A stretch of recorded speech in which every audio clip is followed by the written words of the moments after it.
Welcome to Brilliant Fools. My name is Adam Green. This is Theological Thursday. Do you want to hear from the Lord?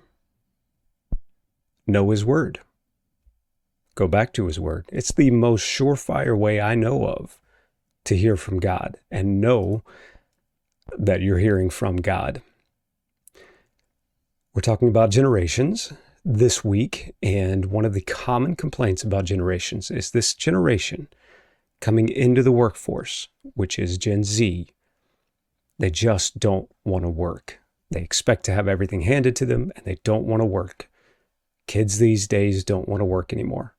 What does the Bible say about it? Ecclesiastes chapter 7, verse 10 says, "Do not say, 'Why is it that the former days were better than these?'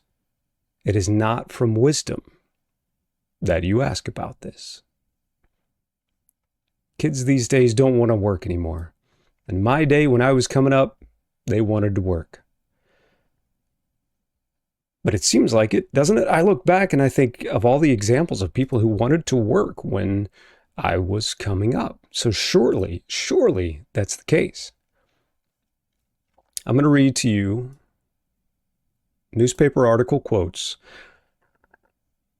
and I'll give you the year and hear what they had to say. In 2022, according to a new survey released by Tiny Pulse, 1 in 5 executive leaders agree with this statement: no one wants to work.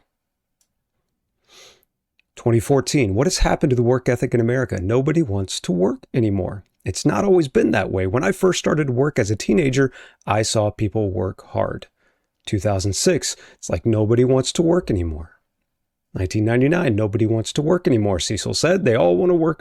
1981, off this land, or here we go. Sorry, 1981, but they just fooled around. They didn't want to work. Nobody wants to work anymore. 1979, nobody wants to work anymore, says a disgusted businessman. 1969, nobody wants to work anymore. 1952, everybody's getting too darn lazy and nobody wants to work anymore. That's the truth if I ever heard it. 1940, trouble is everybody is on relief or a pension. Nobody wants to work anymore. 1937, counties are complaining that nobody wants to work anymore. There is work, it's reported.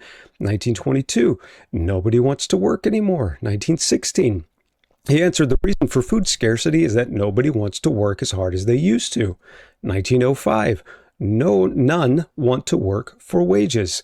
1894, it's becoming apparent that nobody wants to work these hard times.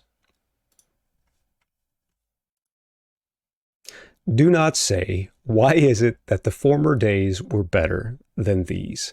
It is not from wisdom that you ask about this.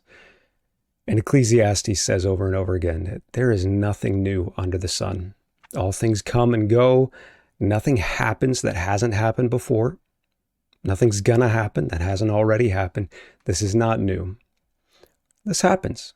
Look, especially with the generation coming in, they're not going to be as good of workers. Sometimes that's the issue. It's not that they don't want to work hard. They may want to learn. They may really be yearning for it. But so oftentimes they don't have us to teach them. They just want, or we want someone just to come in, fill the role, do your job, do it well. I shouldn't have to teach you anything. Shouldn't have to, but you have to. It'd be great if everybody could learn on their own, but I don't think that's the way God designed us. In 1 Corinthians, you see where God made different parts of the body. The eye shouldn't say to the ear, why am I not an ear? The hand or the foot shouldn't say to the hand, why am I not a hand? Each part has its role.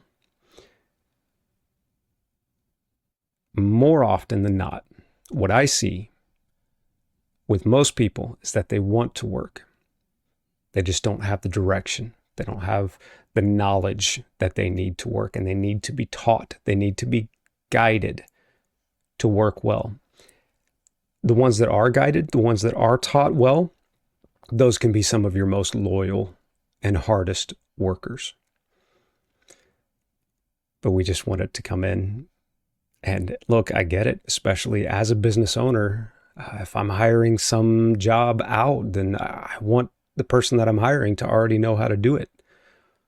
But at some point along my business journey, I'm going to have to ask myself, do I want this to continue? Do I want someone else to be able to do what I'm doing, or am I just looking at it for myself? And I need to plant that seed, teach them what they need to know, and help them along the way.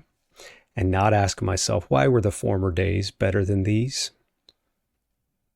That's a foolish thing to say, is what it's saying here in Ecclesiastes 7:10. It is not from wisdom that I'm asking that, if that's the question I'm asking. Don't pine for the good old days.